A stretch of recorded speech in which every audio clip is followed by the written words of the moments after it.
सतनाम श्री वाहिगुरु साहिब जी।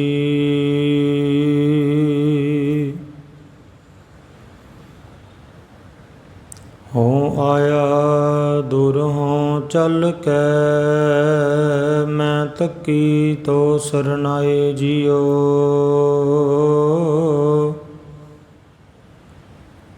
मैं आशा रखी चित मह, मेरे सब दुख गवाए जियो।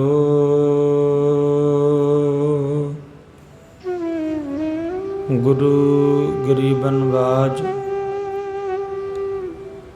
गुरु की साजी और नवाजी, गुरु प्यारी साध संगत जियो।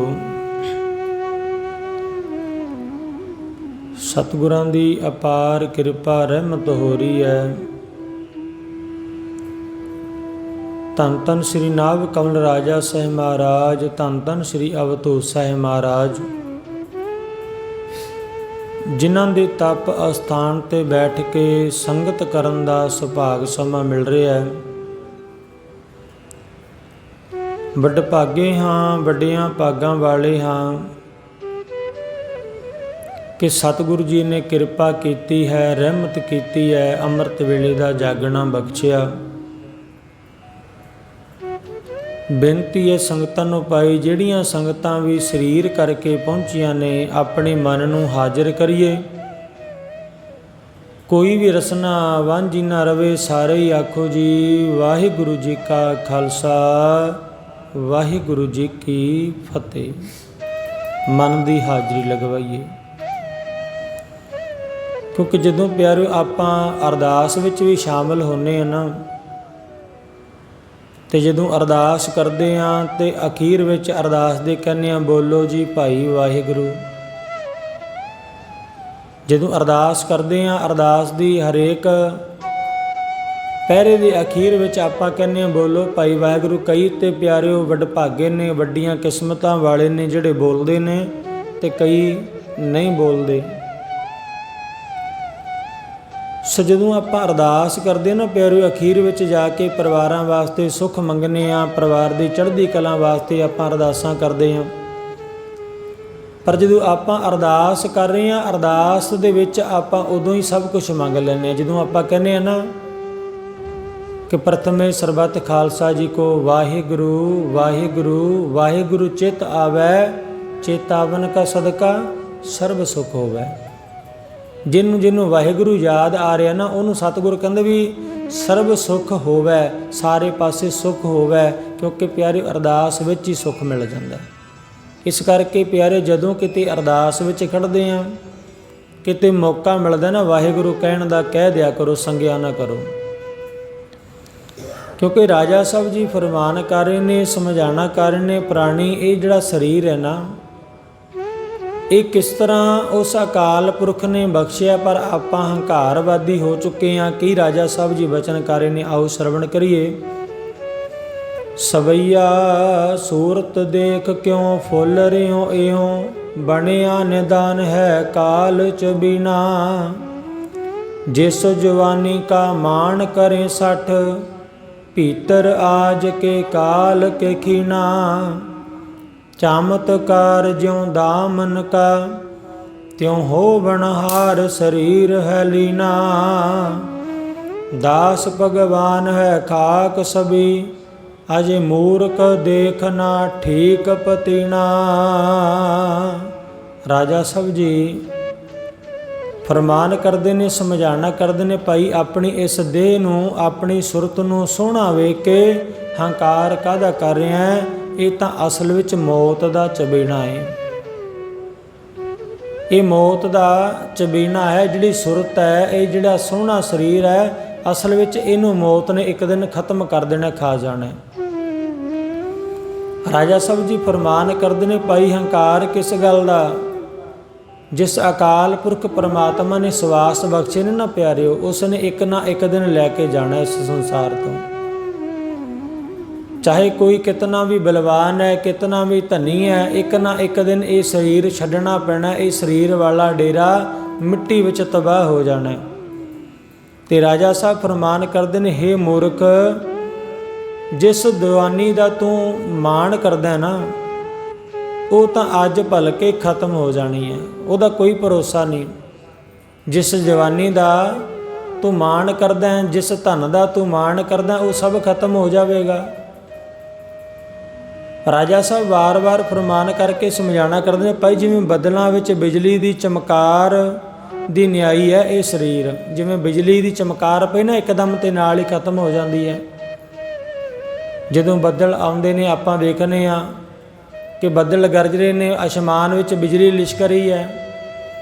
ਰਾਜਾ ਸਾਹਿਬ ਕਹਿੰਦੇ ਜਿਵੇਂ ਇੱਕ ਝਟਪਟ ਬਿਜਲੀ ਚਮਕਦੀ ਹੈ ਤੇ ਨਾਲ ਹੀ ਉਹਦੀ ਤਾਰ ਖਤਮ ਹੋ ਜਾਂਦੀ ਹੈ, ਇਸ ਤਰ੍ਹਾਂ ਪ੍ਰਾਣੀ ਤੇਰੀ ਮਨਿਆਦ ਹੈ। ਇਹ ਤੇਰਾ ਸਰੀਰ ਐਸਾ ਹੈ, ਇਹਦਾ ਕੋਈ ਪਤਾ ਨਹੀਂ ਕਿਹੜੇ ਟਾਈਮ ਖਤਮ ਹੋ ਜਾਣਾ।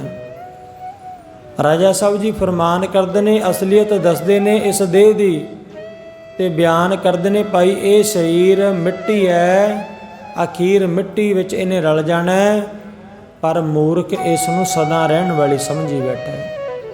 ਕਿਉਂਕਿ ਜਦੋਂ ਕਰਮ ਕਰਨਾ ਕੋਈ ਵੀ ਮਾੜਾ, ਜਦੋਂ ਮਨ ਵਿੱਚ ਕੋਈ ਬੁਰਾ ਖਿਆਲ ਆਉਣਾ, ਇਨਸਾਨ ਸੋਚਦਾ ਪਤਾ ਨਹੀਂ ਕਿ ਮੈਂ ਕਿੰਨਾ ਕੁ ਸੋਹਣਾ ਕੰਮ ਕਰ ਰਿਹਾ, ਪਰਿਵਾਰ ਨੂੰ ਪਾਲਣ ਵਾਸਤੇ, ਪਰਿਵਾਰ ਦੇ ਵਾਸਤੇ, ਆਪਣੇ ਵਾਸਤੇ ਸਭ ਕੁਝ ਕਰ ਰਿਹਾ। ਪਰ ਰਾਜਾ ਸਾਹਿਬ ਜੀ ਫਰਮਾਨ ਕਰਦੇ ਨੇ, ਭਾਈ ਇੱਕ ਧੂੜ ਇਕੱਠੀ ਕਰਕੇ ਨਾ, ਮਿੱਟੀ ਇਕੱਠੀ ਕਰਕੇ ਉਹਦੀ ਪੁੜੀ ਬੰਨੀ ਗਈ ਹੈ। ਜਿਵੇਂ ਸਰੀਰ ਹੈ ਨਾ, ਇਹ ਇੱਕ ਮਿੱਟੀ ਦੀ ਪੁੜੀ ਬਣ ਕੇ ਤਿਆਰ ਕੀਤੀ ਗਈ ਹੈ ਤੇ ਇੱਕ ਨਾ ਇੱਕ ਦਿਨ ਇਹਨੇ ਖਤਮ ਹੋਣਾ, ਮਿੱਟੀ ਨੇ ਮਿੱਟੀ ਵਿੱਚ ਰਲਣਾ ਹੀ ਰਲਣਾ ਹੈ। ਚਾਹੇ ਕੋਈ ਲੱਖੋਂ ਪਰਾਲੇ ਕਰ ਲਵੇ, ਵਰ ਵੀ ਲਏ ਪਿਆਰਿਓ, ਵਰ ਲੈ ਲੈ, ਨਾ ਅੰਦਰ ਮਰਾਂ ਨਾ ਬਾਹਰ ਮਰਾਂ, ਨਾ ਧਰਤੀ ਤੇ ਮਰਾਂ ਨਾ ਅਸਮਾਨ ਤੇ ਮਰਾਂ, ਨਾ ਜਾਨਵਰ ਤੋਂ ਮਰਾਂ ਤੇ ਨਾ ਮਨੁੱਖ ਤੋਂ ਮਰਾਂ। ਇਹ ਵੀ ਵਰ ਲੈ ਕੇ ਵੇਖ ਲੈ ਪਿਆਰਿਓ। ਪਰ ਜਿਹੜਾ ਪਰਮਾਤਮਾ ਹੈ ਨਾ, ਜਿਹਨੇ ਇਸ ਸ੍ਰਿਸ਼ਟੀ ਨੂੰ ਸਾਜਿਆ ਏ, ਉਹ ਪਿਆਰਿਓ ਇਹਨੂੰ ਖਤਮ ਕਰਨਾ ਵੀ ਜਾਣਦਾ ਹੈ। ਜਿਹਨੂੰ ਸਵਾਸ ਜਿੰਨੇ ਮਿਲੇ ਨੇ ਨਾ, ਉਹ ਸਵਾਸ ਕੱਢਣੇ ਵੀ ਜਾਣਦਾ ਹੈ। ਤੇ ਪਿਆਰਿਓ ਸੱਚਮੁੱਚ ਤੁਸੀਂ ਵੇਖਦੇ ਹੋ, ਸੁਣਦੇ ਹੋ, ਜਦੋਂ ਮਾਰਿਆ ਤੇ ਨਾ ਫਿਰ ਧਰਤੀ ਤੇ ਸੀ ਨਾ ਅਸਮਾਨ ਤੇ ਸੀ, ਲੱਤਾਂ ਉੱਪਰ ਰੱਖਿਆ ਹੋਇਆ, ਕਹਿੰਦੇ 10 ਧਰਤੀ ਤੇ ਕਿ ਅਸਮਾਨ ਤੇ, ਕਹਿੰਦੇ ਨਾ ਧਰਤੀ ਤੇ ਨਾ ਅਸਮਾਨ ਤੇ। ਦਰਵਾਜ਼ੇ ਦੇ ਗੱਭੇ ਰੱਖਿਆ ਹੋਇਆ, ਕਹਿੰਦੇ ਅੰਦਰ ਹੈ ਕਿ ਬਾਹਰ, ਕਹਿੰਦੇ ਨਾ ਅੰਦਰ ਆ ਨਾ ਬਾਹਰ ਆ, ਅੱਧ ਵਿਚਾਲੇ ਕੰਮ ਹੈ। ਫਿਰ ਜਿਹੜਾ ਰੂਪ ਧਾਰਿਆ ਸੀ ਪਿਆਰੇ, ਉਹ ਨਰਸਿੰਘ ਦਾ ਰੂਪ ਸੀ, ਉਹ ਨਾ ਤੇ ਮਨੁੱਖ ਸੀ ਨਾ ਹੀ ਜਾਨਵਰ ਸੀ। ਕਹਿੰਦੇ ਦੱਸ ਵੀ ਜਿਹੜਾ ਤੈਨੂੰ ਮਾਰ ਲੱਗਿਆ ਮਨੁੱਖ ਹੈ ਕਿ ਜਾਨਵਰ?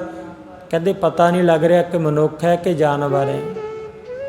ਇਸ ਕਰਕੇ ਪਾਤਸ਼ਾਹ ਕਹਿੰਦੇ ਜਿਹਨੇ ਇਹ ਸ੍ਰਿਸ਼ਟੀ ਰਚੀ ਹੈ ਨਾ, ਰਾਜਾ ਸਾਹਿਬ ਫਰਮਾਨ ਕਰਦੇ ਨੇ, ਭਾਈ ਇਹ ਸ੍ਰਿਸ਼ਟੀ ਜਿਹਨੇ ਰਚੀ ਹੈ, ਇੱਕ ਨਾ ਇੱਕ ਦਿਨ ਇਸ ਸੰਸਾਰ ਨੂੰ ਛੱਡ ਕੇ ਜਾਣਾ ਪੈਣਾ। ਇਹ ਆਪਣੀ ਮਰਜ਼ੀ ਹੈ ਕਿ ਪਾਪਾਂ ਵਾਲੇ ਵੱਡੇ ਵੱਡੇ ਭਾਰ ਬੰਨਣੇ ਨੇ, ਠੱਗੀਆਂ ਚੋਰੀਆਂ ਕਰਕੇ ਜਾਣਾ ਹੈ, ਜਾਂ ਇਹ ਸਰੀਰ ਨੂੰ ਆਪਾਂ ਸੁਖਾਲਾ ਬਣਾਉਣਾ ਹੈ। ਜਿਹੜੀ ਆਤਮਾ, ਇਹ ਰੂਹ ਹੈ ਨਾ, ਇਹ ਨਹੀਂ ਮਰਦੀ ਪਿਆਰਿਓ, ਇਹ ਸਦਾ ਹੀ ਅਮਰ ਹੈ। ਇਹ ਜਿਹੜੇ ਆਪਣੇ ਸਰੀਰ ਦੇ ਅੰਦਰ ਆਤਮਾ ਹੈ ਨਾ, ਇਹ ਮਰਦੀ ਨਹੀਂ। ਇਹ ਅੱਜ ਮਨੁੱਖਾ ਸਰੀਰ ਵਿੱਚ ਹੈ, ਕੱਲ੍ਹ ਨੂੰ ਹੋ ਸਕਦਾ ਕਿਸੇ ਜਾਨਵਰ ਦੇ ਸਰੀਰ 'ਚ ਚਲੀ ਜਾਵੇ। ਇਹ ਆਤਮਾ ਮਰਨ ਵਾਲੀ ਨਹੀਂ ਪਿਆਰਿਓ। ਅੱਜ ਕੱਲ੍ਹ ਤੇ ਨੈੱਟ ਦਾ ਯੁੱਗ ਹੈ ਪਿਆਰੇ, ਵੇਖਦੇ ਹਾਂ ਖਬਰਾਂ ਤੇ ਪਤਾ ਲੱਗਦਾ, ਕਹਿੰਦੇ ਵੀ ਫਲਾਣੇ ਪਾਸੇ ਪੁਨਰ ਜਨਮ ਹੋ ਗਿਆ। ਉਹ ਬੱਚਾ ਛੋਟਾ ਜਿਹਾ ਜਨਮਿਆ, ਉਹ ਦੱਸ ਰਿਹਾ, ਕਹਿੰਦੇ ਭਾਈ ਮੇਰੀ ਪਹਿਲੇ ਜਨਮ ਦੇ ਵਿੱਚ ਮੌਤ ਹੋ ਗਈ, ਬੱਸ ਤੋਂ ਡਿੱਗ ਕੇ ਮੈਂ ਮਰ ਗਿਆ। ਇਸ ਤਰ੍ਹਾਂ ਦੱਸ ਰਹੇ ਨੇ। ਪਿਛਲਾ ਜਨਮ ਆਪਣਾ ਯਾਦ ਕਈਆਂ ਨੂੰ ਆ ਜਾਂਦਾ ਪਿਆਰਿਓ। ਇਸ ਕਰਕੇ ਜਨਮ ਜ਼ਰੂਰ ਹੈ ਪਿਆਰੇ, ਜਨਮ ਮਰਨ ਦਾ ਚੱਕਰ ਜ਼ਰੂਰ ਹੈ, ਪਰ ਜਿਹੜੇ ਵਡਭਾਗੇ ਨੇ ਨਾ, ਜਿਹੜੇ ਸਮਝਦਾਰ ਨੇ, ਉਹ ਇਸ ਗੁੰਝਲ ਦੇ ਵਿੱਚੋਂ ਨਿਕਲਣਾ ਜਾਣਦੇ ਨੇ। ਤੇ ਰਾਜਾ ਸਾਹਿਬ ਜੀ ਫਰਮਾਨ ਕਰਦੇ ਨੇ, ਭਾਈ ਇਹ ਤੇਰਾ ਸਰੀਰ ਹੈ, ਇਹਦੀ ਅਸਲੀਅਤ ਕੀ ਹੈ? ਇਹਦੀ ਅਸਲੀਅਤ ਇਹੀ ਹੈ ਕਿ ਮਿੱਟੀ ਦਾ ਬਣਿਆ, ਤੇ ਮਿੱਟੀ ਦਾ ਬਣਿਆ ਹੋਇਆ ਸਰੀਰ ਇੱਕ ਦਿਨ ਮਿੱਟੀ 'ਚ ਰਲ ਜਾਣਾ ਹੈ। ਫਿਰ ਹੰਕਾਰ ਕਿਸ ਗੱਲ ਦਾ, ਹਉਮੈ ਕਿਸ ਗੱਲ ਦੀ ਹੈ? ਇਸ ਕਰਕੇ ਜਦੋਂ ਵੀ ਸਤਿਗੁਰੂ ਜੀ ਦੇ ਚਰਨਾਂ ਦੇ ਵਿੱਚ ਵਿਰਾਜਮਾਨ ਹੋਣਾ ਨਾ ਪਿਆਰਿਓ, ਬੈਠਣਾ ਹੈ ਤੇ ਭਉ ਵਿੱਚ, ਨਿਮਾਣਤਾ ਵਿੱਚ, ਕਿਉਂਕਿ ਇੱਥੇ ਪਿਆਰਿਓ ਇੱਕ ਹੰਕਾਰੀ ਹੈ ਜਿਹੜਾ ਬਖਸ਼ਿਆ ਨਹੀਂ ਜਾਂਦਾ। ਗੁਰੂ ਦੇ ਦਰ ਤੇ ਲੋਭੀ ਬਖਸ਼ਿਆ ਜਾਂਦਾ ਹੈ, ਕਾਮੀ ਬਖਸ਼ਿਆ ਜਾਂਦਾ ਹੈ, ਪਰ ਇੱਕ ਹੰਕਾਰੀ ਹੈ ਜਿਹੜਾ ਇਸ ਦਰ ਤੇ ਬਖਸ਼ਿਆ ਨਹੀਂ ਜਾਂਦਾ। ਵੱਡੇ ਵੱਡੇ ਹੰਕਾਰੀ ਜਿਨ੍ਹਾਂ ਦਾ ਅੰਤ ਹੋ ਗਿਆ, ਖਤਮ ਹੋ ਗਏ ਪਿਆਰਿਓ। ਤੇ ਰਾਜਾ ਸਾਹਿਬ ਜੀ ਫਰਮਾਨ ਕਰਕੇ ਸਮਝਾਣਾ ਕਰ ਰਹੇ ਨੇ, ਭਾਈ ਆਓ ਰਾਜਾ ਸਾਹਿਬ ਦੇ ਬਚਨ ਸਰਵਣ ਕਰੀਏ। ਸਵਈਆ ਕਾਲ ਕਲਵਤਰ ਸੀਸ ਪੈ ਖੜਕਤ, ਕੜਕਤ ਬੀਰ ਨ ਜਾਵਤ ਪੇਸੋ। ਬਾਲਕ ਬਿਰਦ ਜਵਾਨ ਪ੍ਰਾਨ, ਨਿਸ਼ਾਨ ਗਵਾਵਤ ਕਾਰ ਹਮੇਸੋ। ਹੋਏ ਭਿਆਨਕ ਆਣ ਅਚਾਨਕ, ਦੇਤ ਦਿਖਾਲੀ ਜਾਂ ਹੋਤ ਆਂਦੇਸੋ। ਦਾਸ ਭਗਵਾਨ ਨਹੀਂ ਬਸ ਜਾਵਤ, ਪਾਸ ਤਮਾਮ ਰਹਿ ਜਾਵਤ ਖੇਸੋ। ਜਿਹੜੀਆਂ ਸੰਗਤਾਂ ਰਾਜਾ ਸਾਹਿਬ ਨੂੰ ਪਿਆਰ ਕਰਦੀਆਂ ਨਾ ਪਿਆਰਿਓ, ਭਾਵੇਂ ਉਹ ਵਿਦੇਸ਼ਾਂ ਵਿੱਚ ਨੇ, ਵਿਦੇਸ਼ਾਂ 'ਚੋਂ ਫੋਨ ਆ ਰਹੇ ਨੇ ਸੰਗਤਾਂ ਦੇ ਕਿ ਬਾਬਾ ਜੀ ਅੱਜ ਨੂਰੀ ਕਿਰਨਾਂ ਦੀ ਕਥਾ ਕਰੋ, ਅੱਜ ਭਗਵਾਨ ਬਿਲਾਸ ਦੀ ਕਥਾ ਕਰੋ। ਕਿਉਂ? ਕਿਉਂਕਿ ਪਿਆਰ ਹੈ, ਸ਼ਰਧਾ ਬਣੀ ਹੈ, ਭਰੋਸਾ ਬਣਿਆ। ਤੇ ਵਿਦੇਸ਼ਾਂ ਵਿੱਚ ਬੈਠ ਕੇ ਵੀ ਪਿਆਰੇ ਸੁਣ ਰਹੇ ਨੇ, ਕਿਉਂਕਿ ਜਿਸ ਹਿਸਾਬ ਨਾਲ ਸੰਗਤ ਹੈ ਨਾ ਆਪਣੇ ਨਗਰ ਦੀ, ਤੇ ਜਿਸ ਹਿਸਾਬ ਨਾਲ ਵਿਦੇਸ਼ਾਂ ਵਿੱਚ ਸੰਗਤ ਹੈ, ਜੇ ਇਹਨਾਂ ਦਾ ਨਿਚੋੜ ਕੱਢਿਆ ਜਾਵੇ ਨਾ ਪਿਆਰੇ, ਵੇਖਿਆ ਜਾਵੇ, ਤੇ ਮੇਰੇ ਹਿਸਾਬ ਨਾਲ ਆਪਣੇ ਨਗਰ 'ਚ ਜਿਹੜੀ ਸੰਗਤ ਹੈ ਉਹਦੇ ਨਾਲੋਂ ਬਾਹਰ ਦੀ ਜਿਹੜੀ ਸੰਗਤ ਹੈ ਉਹਨਾਂ ਦਾ ਭਰੋਸਾ ਜ਼ਿਆਦਾ ਬਣਿਆ ਹੋਇਆ, ਉਹਨਾਂ ਦੀ ਸ਼ਰਧਾ ਵਿਸ਼ਵਾਸ ਜ਼ਿਆਦਾ ਬਣਿਆ ਹੋਇਆ। ਕਿਉਂ? ਕਿਉਂਕਿ ਪਿਆਰਿਓ ਵੇਖਦੇ ਹਾਂ ਜਦੋਂ ਵੀ ਕਿਤੇ ਜੁੜਨਾ ਹੈ ਮਨ ਕਰਕੇ ਜੁੜਨਾ ਹੈ। ਵਿਦੇਸ਼ਾਂ ਵਿੱਚ ਵੀ ਬੈਠੇ ਨੇ ਤਾਂ ਵੀ ਮਨ ਕਰਕੇ ਜੁੜੇ ਨੇ। ਆਪਣੇ ਥੋੜ੍ਹੇ ਸਰੀਰ ਨੇ ਜਿਹੜੇ ਮਨ ਕਰਕੇ ਜੁੜਦੇ ਨੇ ਪਿਆਰਿਓ, ਕਿਉਂਕਿ ਸਤਿਗੁਰੂ ਦੀ ਬਾਣੀ ਵੀ ਫਰਮਾਨ ਕਰਦੀ ਨਾ, ਬੁਰੇ ਕਾਮ ਕੋ ਊਠ ਖਲੋਇਆ, ਨਾਮ ਕੀ ਬੇਲਾ ਪੈ ਪੈ ਸੋਇਆ। ਕੋਈ ਕਰਮ ਹੋਵੇ, ਮਾੜਾ ਕਰਮ ਹੋਵੇ ਪਿਆਰੇ, ਲੰਮੀਆਂ ਲੰਮੀਆਂ ਲਾਈਨਾਂ ਲੱਗ ਜਾਂਦੀਆਂ ਨੇ, ਖੜਨ ਨੂੰ ਜਗ੍ਹਾ ਨਹੀਂ ਮਿਲਦੀ, ਲੰਮੀਆਂ ਲੰਮੀਆਂ ਲਾਈਨਾਂ। ਤੇ ਜਦੋਂ ਕਿਤੇ ਸੰਗਤ ਦੀ ਗੱਲ ਹੋਵੇ ਉਦੋਂ ਪਿਆਰੇ 94 ਸਰੀਰ ਰਹਿ ਜਾਂਦੇ ਨੇ। ਆਪਣੇ ਇੱਥੇ ਥੋੜ੍ਹੇ ਦਿਨ ਪਹਿਲਾਂ ਕੈਂਪ ਲੱਗਿਆ ਸੀ ਨਾ, 2-3 ਦਿਨ ਪਹਿਲਾਂ, ਤੇ ਰਾਤ ਨੂੰ 10 ਵਜੇ ਤੱਕ ਵਾਰੀ ਨਹੀਂ ਸੀ ਆ ਰਹੀ, ਇੰਨੀ ਭੀੜ ਹੋ ਗਈ। ਸਾਰਾ ਸੰਸਾਰ ਦੁਖੀ ਹੈ, ਪਰ ਇਹਨਾਂ ਕਮਲਿਆਂ ਨੂੰ ਕੌਣ ਦੱਸੇ ਕਿ ਜਿਹੜਾ ਇਹ ਵੈਦ ਅੰਦਰ ਬੈਠਾ ਇਹਦੇ ਨਾਲੋਂ ਵੱਡਾ ਵੈਦ ਕੋਈ ਵੀ ਨਹੀਂ। ਜੇ ਇਹਨੇ ਕਿਰਪਾ ਕਰਤੀ ਨਾ, ਜੇ ਇਹਨੇ ਬਖਸ਼ਿਸ਼ ਕਰਤੀ, ਤੇ ਤਾਂ ਹੀ ਪਿਆਰਿਓ ਤੰਦਰੁਸਤੀ ਮਿਲਣੀ ਹੈ। ਨਹੀਂ ਤਾਂ ਜਿੰਨੇ ਮਰਜ਼ੀ ਉਪਰਾਲੇ ਕਰ ਲਓ, ਕੁਝ ਕੁ ਪਲ ਠੀਕ ਰਵਾਂਗੇ ਫਿਰ ਉਵੇਂ ਹੋ ਜਾਣਾ। ਪਰ ਜੇ ਕਿਤੇ ਭਰੋਸਾ ਬਣਾ ਕੇ, ਵਿਸ਼ਵਾਸ ਬਣਾ ਕੇ ਇੱਧਰ ਲਾਈਨਾਂ ਲੱਗ ਜਾਣ ਨਾ, ਇੱਧਰ ਭਰੋਸਾ ਬਣ ਜਾਵੇ, ਫਿਰ ਰਾਜਾ ਸਾਹਿਬ ਜੀ ਬਖਸ਼ਿਸ਼ਾਂ ਵੰਡਦੇ ਨੇ ਪਿਆਰਿਓ, ਦੁਖੀਆਂ ਦੇ ਦੁੱਖ ਦੂਰ ਕਰਦੇ ਨੇ। ਜਦੋਂ ਬੰਤੀ ਗਈ ਸੀ ਨਾ ਰਾਜਾ ਸਾਹਿਬ ਦੇ ਕੋਲ ਆਪਣੀ ਬੇਟੀ ਵਾਸਤੇ ਅਰਦਾਸ ਕਰਨ ਵਾਸਤੇ, ਤੇ ਰਾਜਾ ਸਾਹਿਬ ਜੀ ਨੇ ਪਲਾਂ ਵਿੱਚ ਹੀ ਬੇਟੀ ਨੂੰ ਤੰਦਰੁਸਤੀ ਬਖਸ਼ਿਸ਼ ਕਰਤੀ ਸੀ, ਸਿਰਫ ਇੱਕ ਅਰਦਾਸ ਨਾਲ, ਭਾਵਨਾ ਨਾਲ, ਜੇ ਭਰੋਸਾ ਬਣਿਆ ਤੇ। ਨਹੀਂ ਤੇ ਪਿਆਰਿਓ ਆਪਣੇ ਨਗਰ ਤੋਂ ਕਈ ਕਿਲੋਮੀਟਰ ਦੂਰ ਵੀ ਜਾ ਕੇ ਇਲਾਜ ਕਰਵਾ ਕੇ ਆਉਂਦੇ ਨੇ, ਪਰ ਫਿਰ ਵੀ ਕਹਿੰਦੇ ਦੁਖੀ ਆ, ਸੁੱਖ ਨਹੀਂ ਮਿਲ ਰਿਹਾ। ਇਹ ਸੰਸਾਰ ਸਾਰਾ ਦੁਖੀ ਹੈ। ਇੱਕ ਨਾਮ ਦਾਰੂ ਹੈ ਪਿਆਰਿਓ, ਇਹ ਨਾਮ, ਇਹ ਸੰਗਤ ਹੈ ਜਿਹੜੀ ਦੁੱਖਾਂ ਤੋਂ ਬਚਾ ਸਕਦੀ ਹੈ। ਹੋਰ ਦਵਾਈ ਕੰਮ ਨਹੀਂ ਇੱਥੇ ਕਰਦੀ। ਦਵਾਈ ਹੈ ਜੋ ਕੋਈ ਵੀ ਆਪਣੇ ਸਰੀਰ ਨੂੰ ਰੋਗ ਹੈ ਕੁਝ ਪਲ ਵਾਸਤੇ ਠੀਕ ਕਰੇਗੀ, ਪਰ ਫਿਰ ਉਵੇਂ ਹੋ ਜਾਏਗਾ ਜਦੋਂ ਤੱਕ ਆਪਾਂ ਉਸ ਦੱਸੀ ਹੋਈ ਤਰਕੀਬ ਦੁਆਰਾ ਆਪਣੇ ਸਰੀਰ ਨੂੰ ਨਹੀਂ ਢਾਲਦੇ, ਕਸਰਤ ਨਹੀਂ ਕਰਦੇ, ਆਪਣੇ ਸਰੀਰ ਦੇ ਉੱਪਰ ਜੋ ਮਾੜੀਆਂ ਚੀਜ਼ਾਂ ਖਾ ਰਹੇ ਉਹਦਾ ਨੁਕਸਾਨ ਹੈ ਉਹ ਆਪਾਂ ਨਹੀਂ ਸਮਝਦੇ।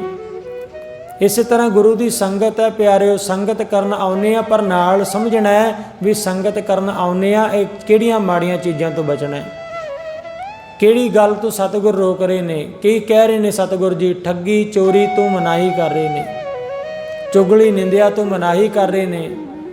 ਤੇ ਜੇ ਸਮਝ ਗਏ ਪਿਆਰੇ ਫਿਰ ਤੇ ਬੇੜੇ ਪਾਰ ਨੇ। ਰਾਜਾ ਸਾਹਿਬ ਇਸੇ ਤਰ੍ਹਾਂ ਭਿਆਈ ਫਰਮਾਨ ਕਰ ਰਹੇ ਨੇ, ਇਹ ਜਿਹੜੀ ਬਲਵਾਨ ਮੌਤ ਹੈ ਨਾ, ਇਹ ਬਲਵਾਨ ਮੌਤ ਦਾ ਆਰਾ ਸਿਰ ਤੇ ਚੱਲਦਾ ਹੈ, ਤੇ ਉੱਥੇ ਕਿਸੇ ਦੀ ਪੇਸ਼ ਨਹੀਂ ਜਾਂਦੀ, ਕਿਸੇ ਦੀ ਪੇਸ਼ ਨਹੀਂ ਜਾਂਦੀ ਪਿਆਰੇ। ਜਿਹੜੀ ਇਹ ਮੌਤ ਹੈ ਨਾ, ਮੌਤ ਇੱਕ ਐਸਾ ਬਲਵਾਨ ਜੀਵ ਹੈ ਨਾ, ਜਿਹਦਾ ਆਰਾ ਸੀਸ ਤੇ ਚੱਲਣਾ ਹੀ ਚੱਲਣਾ ਹੈ, ਇਹ ਸਿਰ ਤੇ ਚੱਲਣਾ ਹੀ ਚੱਲਣਾ ਹਰ ਇੱਕ ਦੇ।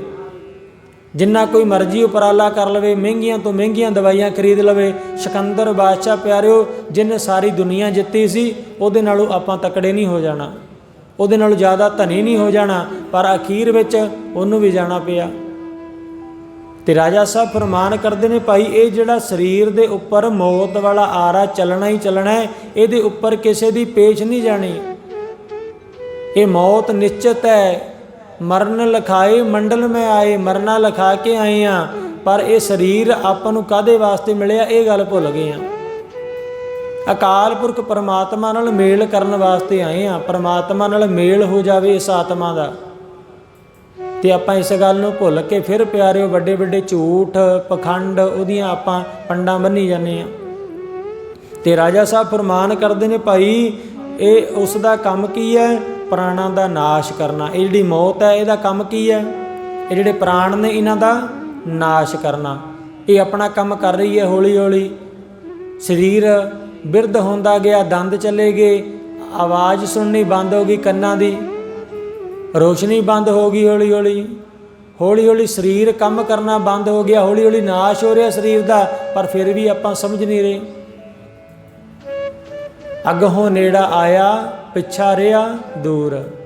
ਜਿਹੜਾ ਸੰਸਾਰ ਤੇ ਜੀਵਨ ਮਿਲਿਆ ਨਾ ਪਿਆਰਿਓ, ਅੱਗੇ ਅੱਗੇ ਜਿਵੇਂ ਸਮਾਂ ਆਉਂਦਾ ਜਾ ਰਿਹਾ ਹੈ, ਸਰੀਰ ਦੇ ਅੰਗ ਸਾਥ ਛੱਡਦੇ ਜਾ ਰਹੇ ਨੇ। ਤੇ ਰਾਜਾ ਸਾਹਿਬ ਕਹਿੰਦੇ ਨੇ, ਮੌਤ ਦਾ ਕੰਮ ਕੀ ਹੈ? ਮੌਤ ਆਪਣਾ ਕੰਮ ਕਰ ਰਹੀ ਹੈ, ਬਸ ਆਪਾਂ ਆਪਣਾ ਫਰਜ਼ ਭੁੱਲੇ ਬੈਠੇ ਹਾਂ।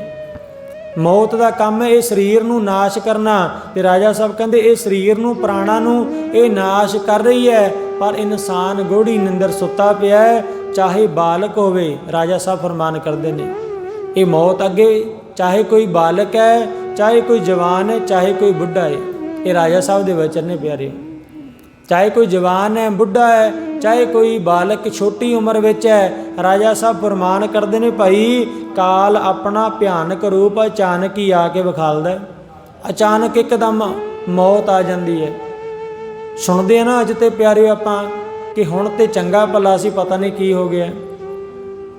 ਰਾਜਾ ਸਾਹਿਬ ਕਹਿੰਦੇ ਮੌਤ ਰੂਪੀ ਜਿਹੜਾ ਸੱਪ ਹੈ ਨਾ, ਇਹ ਕਾਲ ਹੈ, ਇਹ ਅਚਾਨਕ ਆਪਣਾ ਆ ਕੇ ਰੂਪ ਵਿਖਾਲਦਾ। ਚਾਹੇ ਕੋਈ ਬੱਚਾ ਹੈ, ਚਾਹੇ ਕੋਈ ਬੁੱਢਾ ਹੈ, ਚਾਹੇ ਕੋਈ ਜਵਾਨ ਹੈ, ਇਹਨੇ ਨਹੀਂ ਵੇਖਣਾ, ਬਸ ਇਹਨੇ ਆਪਣਾ ਕੰਮ ਕਰਨਾ, ਉਹ ਕਰ ਰਿਹਾ, ਬਸ ਫਰਜ਼ ਤੇ ਆਪਾਂ ਭੁੱਲੇ ਬੈਠੇ ਆਪਣਾ।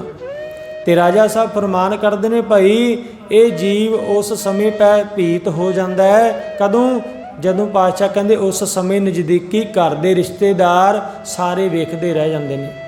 ਬਥੇਰਾ ਉਪਰਾਲਾ ਕਰਦੇ ਨੇ, ਡਿੱਗ ਜਾਂਦਾ ਨਾ ਜਦੋਂ ਬੰਦਾ, ਹਸਪਤਾਲਾਂ 'ਚ ਲੈ ਕੇ ਵੀ ਜਾਣਗੇ, ਪਾਣੀ ਵੀ ਪਿਆਣਗੇ, ਸੋਚਣਗੇ ਵੀ ਪੈਸੇ ਲੱਗ ਜਾਣ ਪਰ ਬੰਦਾ ਬਚ ਜਾਵੇ। ਰਾਜਾ ਸਾਹਿਬ ਕਹਿੰਦੇ ਨਹੀਂ ਭਾਈ, ਸਾਰੇ ਉਪਰਾਲੇ ਖਤਮ ਹੋ ਜਾਂਦੇ ਨੇ ਜਦੋਂ ਉਸ ਅਕਾਲ ਪੁਰਖ ਪਰਮਾਤਮਾ ਨੇ ਆਵਾਜ਼ ਮਾਰ ਲਈ। ਰਾਜਾ ਸਾਹਿਬ ਕਹਿੰਦੇ ਵੱਡੇ ਕਿਰਸਾਨ ਵਾਹਿਗੁਰੂ ਦੀ ਇਹ ਸੰਸਾਰ ਖੇਤੀ ਹੈ। ਵੱਡਾ ਕਿਰਸਾਨ ਹੈ ਵਾਹਿਗੁਰੂ ਅਕਾਲ ਪੁਰਖ, ਜਿਹਦੀ ਇਹ ਖੇਤੀ ਹੈ, ਸੰਸਾਰ ਹੈ, ਜਿਹੜੇ ਇਹ ਇਨਸਾਨ ਨੇ। ਜਿਵੇਂ ਪਿਆਰਿਓ ਆਪਾਂ ਆਪਣੇ ਘਰ ਖੇਤੀ ਕਰਦੇ ਹਾਂ ਨਾ ਕਈ, ਤੇ ਆਪਣੀ ਮਰਜ਼ੀ ਹੈ ਕਿ ਜੇ ਆਪਾਂ ਕੋਈ ਖੇਤੀ ਕਰ ਰਹੇ ਹਾਂ ਉਹਨੂੰ ਜਦੋਂ ਮਰਜ਼ੀ ਵੱਢ ਲਈਏ, ਆਪਣੀ ਮਰਜ਼ੀ ਹੈ ਨਾ। ਜੇ ਕੋਈ ਆਪਾਂ ਨੂੰ ਕਹੇ ਭਾਈ ਹਲੇ ਤੇ ਇਹ ਤੇਰੀ ਫਸਲ ਕੱਚੀ ਹੈ, ਤੇ ਆਪਾਂ ਕਹਣੇ ਭਾਈ ਸਾਡੀ ਫਸਲ ਹੈ, ਸਾਡੀ ਮਰਜ਼ੀ ਹੈ। ਕਈਆਂ ਨੇ ਫਸਲ ਲਾਈ, ਦੁਬਾਰਾ ਫਿਰ ਖਤਮ ਹੋਈ, ਦੁਬਾਰਾ ਫਿਰ ਲਾਈ। ਇਸ ਕਰਕੇ ਸਤਿਗੁਰ ਫਰਮਾਨ ਕਰਦੇ ਨੇ, ਰਾਜਾ ਸਾਹਿਬ ਫਰਮਾਨ ਕਰ ਰਹੇ ਨੇ, ਭਾਈ ਜਿਹੜੀ ਇਹ ਸੰਸਾਰ ਰੂਪੀ ਖੇਤੀ ਹੈ ਨਾ, ਇਹਦਾ ਜਿਹੜਾ ਕਿਰਸਾਨ ਹੈ ਉਹ ਵਾਹਿਗੁਰੂ ਅਕਾਲ ਪੁਰਖ ਬੜਾ ਵੱਡਾ ਹੈ। ਉਹਦੀ ਮਰਜ਼ੀ ਹੈ ਕਿ ਚਾਹੇ ਇਹਨੂੰ ਕੱਚੀ ਵੱਢ ਲਵੇ, ਚਾਹੇ ਪੱਕੀ ਵੱਢ ਲਵੇ, ਚਾਹੇ ਡੱਡਰੀ ਵੱਢ ਲਵੇ, ਇਹ ਉਹਦੀ ਮਰਜ਼ੀ ਹੈ। ਇਸ ਕਰਕੇ ਕੋਈ ਭਰੋਸਾ ਨਹੀਂ ਸਵਾਸਾਂ ਦਾ ਕਿ ਬੁਢੇਪਾ ਆਉਣਾ ਕਿ ਨਹੀਂ ਆਉਣਾ। ਕੋਈ ਭਰੋਸਾ ਨਹੀਂ ਕਿ ਉਮਰ ਬੁਢੇਪਾ ਆਪਾਂ ਵੇਖਣਾ ਕਿ ਨਹੀਂ ਵੇਖਣਾ। ਰਾਜਾ ਸਾਹਿਬ ਫਰਮਾਨ ਕਰਦੇ ਨੇ, ਭਾਈ ਆਪਾਂ ਖੇਤੀ ਰੂਪ ਆ, ਉਸ ਰੱਬ ਦੀ ਖੇਤੀ ਹੈ, ਜਦੋਂ ਮਰਜ਼ੀ ਉਹ ਵੱਢ ਸਕਦਾ ਹੈ। ਜਿਹੜਾ ਸਮਾਂ ਮਿਲਿਆ ਇਹ ਉਸ ਅਕਾਲ ਪੁਰਖ ਦੇ ਸਮੇਂ ਦੇ ਵਿੱਚ ਬਤੀਤ ਕਰੀਏ, ਕਿਉਂਕਿ ਜੇ ਚੰਗੇ ਕਰਮ ਕੀਤੇ ਨੇ ਨਾ ਪਿਆਰਿਓ, ਸਤਿਗੁਰ ਫਰਮਾਨ ਕਰਦੇ ਨੇ, ਕਿਆ ਜਾਣਾ ਕਿਵੇਂ ਮਰਾਂਗੇ, ਕੈਸਾ ਮਰਨਾ ਹੋਏ। ਜੇਕਰ ਸਾਹਿਬ ਮਨੋਂ ਨਾ ਵਿਸਰੈ ਤਾਂ ਸਹਿਲਾ ਮਰਨਾ ਹੋਏ। ਇਹ ਵੀਡੀਓ ਵੇਖੀ ਪਿਆਰਿਓ ਨੈੱਟ 'ਤੇ, ਇੱਕ ਇਨਸਾਨ ਦੀ ਮੌਤ ਹੋਈ। ਮੌਤ ਹੋਣ ਤੋਂ ਬਾਅਦ ਨਾ ਸੁੱਕੀ ਨਦੀ ਹੈ, ਉੱਥੇ ਉਹਦਾ ਸੰਸਕਾਰ ਕਰ ਰਹੇ ਸੀ। ਸੰਸਕਾਰ ਕਰ ਰਹੇ ਸੀ ਨਦੀ ਦੇ ਵਿੱਚ, ਸੁੱਕੀ ਨਦੀ ਹੈ। ਤੇ ਜਦੋਂ ਸੰਸਕਾਰ ਕਰ ਰਹੇ ਨਾ ਪਿਆਰਿਓ, ਲੱਕੜਾਂ ਚਿਣੀਆਂ, ਅੱਗ ਲਾ ਦਿੱਤੀ ਹੈ। ਇੱਕਦਮ ਪਾਣੀ ਆਇਆ ਤੇ ਉਹ ਲੱਕੜਾਂ ਵੀ ਨਾਲ, ਤੇ ਉਹ ਜਿਹੜਾ ਇਨਸਾਨ ਜਿਹੜਾ ਵਿੱਚ ਸੀ ਉਹਨੂੰ ਵੀ ਨਾਲ ਲੈ ਗਏ। ਤੇ ਉੱਥੇ ਕਿਸੇ ਨੇ ਲਿਖਿਆ, ਕਹਿੰਦੇ ਦੇਖੋ ਪਿਆਰਿਓ, ਸਮਝੋ ਕਿਵੇਂ ਇੱਕ ਇਨਸਾਨ ਨੂੰ ਸੰਸਕਾਰ ਵੀ ਨਸੀਬ ਨਹੀਂ ਹੋਇਆ। ਕਿੰਨੇ ਮਾੜੇ ਕਰਮ ਕੀਤੇ ਹੋਣਗੇ ਜਿਹਨੂੰ ਸੰਸਕਾਰ ਵੀ ਨਸੀਬ ਨਹੀਂ ਹੋਇਆ। ਇਸ ਕਰਕੇ ਆਪਣੇ ਜੀਵਨ ਨੂੰ ਐਸਾ ਸੁਖਾਲਾ ਬਣਾਈਏ ਕਿ ਪਰਿਵਾਰ ਵਾਲੇ ਪਿੱਛੋਂ ਇਹ ਨਾ ਅਰਦਾਸ ਕਰਵਾਉਣ ਸਿਰਫ ਕਿ ਅੰਤ ਸਮੇਂ ਇਹੀ ਕਹਿਣ ਵੀ ਜਿਹੜਾ ਸਮਾਂ ਇਹਦਾ ਬੀਤਿਆ ਹੈ ਉਹ ਭੁੱਲਾਂ ਬਖਸ਼ਾ ਕੇ ਚਰਨਾਂ 'ਚ ਨਿਵਾਸ ਬਖਸ਼ੋ। ਅਖੀਰ 'ਚ ਅਰਦਾਸ ਹੋਣੀ ਹੈ ਨਾ, ਆਪਣਾ ਜੀਵਨ ਪਹਿਲਾਂ ਹੀ ਸਫਲ ਕਰ ਲਈਏ। ਜਦੋਂ ਇਹ 4 ਜਣੇ ਸਰੀਰ ਚੁੱਕ ਕੇ ਕਬਰਾਂ ਤੱਕ ਲੈ ਕੇ ਜਾਣ ਨਾ, ਤੇ ਕਬਰਾਂ ਵਿੱਚ ਜਾਣ ਤੋਂ ਪਹਿਲਾਂ ਇਹ ਸਰੀਰ ਰਾਜਾ ਸਾਹਿਬ ਦੇ ਚਰਨਾਂ 'ਚ ਆ ਜਾਵੇ ਤਾਂ ਪਿਆਰਿਓ ਇਹ ਸਤਿਗੁਰ ਜੀ ਦੀ ਕਿਰਪਾ ਹੈ। ਜੇ ਸਰੀਰ ਕਬਰਾਂ 'ਚ ਜਾ ਰਿਹਾ ਹੈ ਤੇ ਜਿਹੜੀ ਰੂਹ ਹੈ, ਆਤਮ ਹੈ, ਉਹ ਰਾਜਾ ਸਾਹਿਬ ਜੀ ਆਪਣੇ ਚਰਨਾਂ 'ਚ ਨਿਵਾਸ ਬਖਸ਼ ਦੇਣ, ਫਿਰ ਫਾਇਦਾ ਪਿਆਰਿਓ ਇਸ ਸੰਸਾਰ ਤੇ ਆਇਆਂ ਦਾ। ਆਪਾਂ ਨੂੰ ਤੇ ਪਿਆਰਿਓ ਕਿਰਪਾ ਹੋ ਰਹੀ ਆਪਣੇ ਨਗਰ ਵਿੱਚ, ਇੰਨਾ ਵੱਡਾ ਸਥਾਨ ਹੈ, ਜੇ ਫਿਰ ਵੀ ਲਾਹਾ ਨਾ ਲੈ ਸਕੇ ਤੇ ਪਿਆਰਿਓ ਫਿਰ ਔਖਾ ਹੈ, ਫਿਰ ਇਸ ਸੰਸਾਰ ਤੋਂ ਬਾਜੀ ਹਾਰ ਕੇ ਜਾਣਾ ਪੈਣਾ। ਇਸ ਕਰਕੇ ਕੋਸ਼ਿਸ਼ ਕਰੀਏ ਕਿ ਜਿਹੜੀਆਂ ਸੰਗਤਾਂ ਪਹੁੰਚ ਰਹੀਆਂ ਨੇ ਮਨ ਕਰਕੇ ਬੈਠਿਆ ਕਰੋ ਪਿਆਰਿਓ। ਜਦੋਂ ਆਪਾਂ ਸੰਗਤ ਕਰਨੀ ਹੈ, ਸਕੂਲ ਦੇ ਵਿੱਚ ਜਾ ਕੇ ਪੜ੍ਹਾਈ ਹੁੰਦੀ ਹੈ, ਫਿਰ ਜਾ ਕੇ ਘਰ ਦਾ ਹੋਮਵਰਕ ਮਿਲਦਾ। ਜੇ ਬੱਚੇ ਪੜ੍ਹ ਕੇ ਆਉਂਦੇ ਨੇ ਹੋਮਵਰਕ ਮਿਲਦਾ, ਬੱਚਿਆਂ ਨੂੰ ਟਿਊਸ਼ਨ ਰਖਾਉਂਦੇ ਆ, ਕਿਉਂ? ਕਿਉਂਕਿ ਪੜ੍ਹਾਈ ਵਧੀਆ ਹੋ ਜਾਵੇ। ਤੇ ਜੇ ਆਪਾਂ ਇੱਥੇ ਪੜ੍ਹਾਈ ਕਰਕੇ ਜਾ ਰਹੇ ਹਾਂ, ਆਪਾਂ ਵੀ ਹੋਮਵਰਕ ਕਰਨਾ, ਉਹ ਕੀ? ਘਰ ਵੀ ਸਤਿਨਾਮ ਵਾਹਿਗੁਰੂ ਦਾ ਜਾਪ ਕਰਦੇ ਰਹੀਏ। ਕੋਈ ਗਰੀਬ ਗੁਰਬ ਹੈ ਉਹਦੇ 'ਤੇ ਅਤਿਆਚਾਰ ਨਾ ਕਰੀਏ, ਕਿਸੇ ਦੀ ਚੁਗਲੀ, ਨਿੰਦਿਆ, ਈਰਖਾ, ਦਵੈਤ ਇਹ ਖਤਮ ਕਰੀਏ। ਆਪਣਾ ਹੋਮਵਰਕ ਹੈ, ਇੱਥੇ ਪੜ੍ਹਾਈ ਹੋ ਗਈ, ਘਰ ਜਾ ਕੇ ਹੋਮਵਰਕ ਵੀ ਕਰਨਾ ਪਿਆਰਿਓ। ਇਹ ਨਹੀਂ ਵੀ ਇੱਥੋਂ ਬਾਹਰ ਨਿਕਲੇ ਤੇ ਜਦੇ ਚੱਲ ਵੀ ਤੂੰ ਕੌਣ ਤੇ ਮੈਂ ਕੌਣ, ਫਿਰ ਚੁਗਲੀ, ਨਿੰਦਿਆ, ਈਰਖਾ ਸ਼ੁਰੂ। ਇਸ ਕਰਕੇ ਆਪਾਂ ਹੋਮਵਰਕ ਵੀ ਨਾਲ ਕਰਨਾ, ਫਿਰ ਰਾਜਾ ਸਾਹਿਬ ਕਿਰਪਾ ਕਰਨਗੇ ਪਿਆਰਿਓ। ਸਭ ਦੀ ਸੁਣਦੇ ਆ ਰਹੇ ਨੇ, ਸਾਰਿਆਂ ਦੇ ਬੇੜੇ ਪਾਰ ਕੀਤੇ ਨੇ। ਕੋਈ ਸੁਣਿਆ ਵੀ ਰਾਜਾ ਸਾਹਿਬ ਦੇ ਦਰ ਤੇ ਕੋਈ ਆਇਆ ਸੀ ਤੇ ਵੀ ਰਾਜਾ ਸਾਹਿਬ ਨੇ ਉਹਦੀ ਝੋਲੀ ਵਿੱਚ ਖੈਰ ਨਹੀਂ ਪਾਈ, ਐਸਾ ਸੁਣਿਆ ਕੋਈ ਪਿਆਰਿਓ? ਬਸ ਇਹੀ ਸੁਣਦੇ ਆ ਰਹੇ। ਜਿਹੜਾ ਰਾਜਾ ਸਾਹਿਬ ਦੇ ਚਰਨਾਂ 'ਚ ਆਇਆ ਭਾਵਨਾ ਬਣਾ ਕੇ, ਉਹ ਝੋਲੀਆਂ ਭਰ ਕੇ ਗਿਆ ਪਿਆਰਿਓ। ਇਸ ਕਰਕੇ ਸ਼ਰਧਾ ਬਣਾ ਕੇ, ਭਾਵਨਾ ਬਣਾ ਕੇ, ਮਨ ਕਰਕੇ ਜੁੜੀਏ ਤੇ ਕੋਸ਼ਿਸ਼ ਕਰੀਏ ਕਿ ਰਾਜਾ ਸਾਹਿਬ ਜੀ ਕਿਰਪਾ ਕਰਨ, ਰਹਿਮਤਾਂ ਕਰਨ। ਜਦੋਂ ਇਹ ਸਰੀਰ ਕਬਰਾਂ ਤੱਕ ਜਾ ਰਿਹਾ ਹੋਵੇ ਤੇ ਆਤਮਾ ਰਾਜਾ ਸਾਹਿਬ ਦੇ ਚਰਨਾਂ 'ਚ ਆ ਜਾਵੇ। ਇਹ ਪਿਆਰੇ ਰੋਜ਼ ਦੀ ਸੰਗਤ ਦੇ ਵਿੱਚੋਂ ਮਿਲਣਾ ਹੈ ਫਲ ਆਪਾਂ ਨੂੰ। ਇਸ ਕਰਕੇ ਕੋਸ਼ਿਸ਼ ਕਰਿਆ ਕਰੋ ਕਿ ਰਾਜਾ ਸਾਹਿਬ ਜੀ ਦੇ ਚਰਨਾਂ 'ਚ ਮਨ ਕਰਕੇ ਬੈਠੀਏ। ਜਿਹੜੀਆਂ ਸੰਗਤਾਂ ਨਹੀਂ ਪਹੁੰਚ ਰਹੀਆਂ ਭਾਈ, ਉਹਨਾਂ ਨੂੰ ਵੀ ਬੇਨਤੀ ਹੈ ਕਿ ਸਮੇਂ 'ਚ ਸਮਾਂ ਕੱਢ ਕੇ 5 ਤੋਂ 5:30 ਸਿਰਫ 30 ਮਿੰਟ ਦਾ ਸਮਾਂ ਜ਼ਰੂਰ ਸੰਗਤ ਰਾਜਾ ਸਾਹਿਬ ਦੇ ਚਰਨਾਂ 'ਚ ਪਹੁੰਚਿਆ ਕਰੋ ਪਿਆਰਿਓ। ਕਿਉਂਕਿ ਇਹੀ ਕਰਮ ਬੀਜੇ ਜਾ ਰਹੇ ਨੇ, ਮਾੜੇ ਕਰਮ ਕੱਟੇ ਜਾ ਰਹੇ ਨੇ। ਸੋ ਆਪਣਾ ਸਮਾਂ ਸੁਹੇਲਾ ਬਣਾਈਏ। ਆਓ ਪਿਆਰਿਓ, ਇਤਨੀਆਂ ਕੁ ਹਾਜ਼ਰੀਆਂ ਪ੍ਰਵਾਨ ਕਰਨੀਆਂ। ਰਾਜਾ ਸਾਹਿਬ ਦੇ ਚਰਨਾਂ 'ਚ ਇਹੀ ਬੇਨਤੀ ਹੈ ਕਿ ਜਿਹੜੀਆਂ ਸੰਗਤਾਂ ਪਹੁੰਚ ਰਹੀਆਂ ਨੇ, ਰਾਜਾ ਸਾਹਿਬ ਜੀ ਸਭ ਦੇ ਨਾਮ ਜਾਣਦੇ ਨੇ। ਆਪਾਂ ਨੂੰ ਇੱਕ ਦੂਜੇ ਦਾ ਨਾਮ ਨਾ ਪਤਾ ਹੋਵੇਗਾ, ਪਰ ਰਾਜਾ ਸਾਹਿਬ ਸਭ ਨੂੰ ਜਾਣਦੇ ਨੇ। ਕਿਹੜੀ ਭਾਵਨਾ ਨਾਲ ਬੈਠੇ ਆ, ਕੀ ਮਨ ਦੇ ਵਿੱਚ ਤੁਹਾਡੇ ਸਵਾਲ ਨੇ, ਕੀ ਮਨ ਦੇ ਵਿੱਚ ਰਾਜਾ ਸਾਹਿਬ ਜੀ ਨਾਲ ਗੱਲ ਕਰ ਰਹੇ ਹੋ, ਉਹ ਰਾਜਾ ਸਾਹਿਬ ਜਾਣਦੇ ਨੇ ਪਿਆਰਿਓ। ਇਹੀ ਬੇਨਤੀ ਹੈ ਰਾਜਾ ਸਾਹਿਬ ਦੇ ਚਰਨਾਂ 'ਚ ਸਮੂਹ ਸੰਗਤ ਵੱਲੋਂ ਤੇ ਦਾਸ ਵੱਲੋਂ ਵੀ ਕਿ ਜਿਹੜੀਆਂ ਸੰਗਤਾਂ ਪਹੁੰਚ ਰਹੀਆਂ ਨੇ, ਰਾਜਾ ਸਾਹਿਬ ਕਿਰਪਾ ਕਰਨ, ਸਾਰੀਆਂ ਸੰਗਤਾਂ ਦੀਆਂ ਹਾਜ਼ਰੀਆਂ ਪ੍ਰਵਾਨ ਕਰਨ।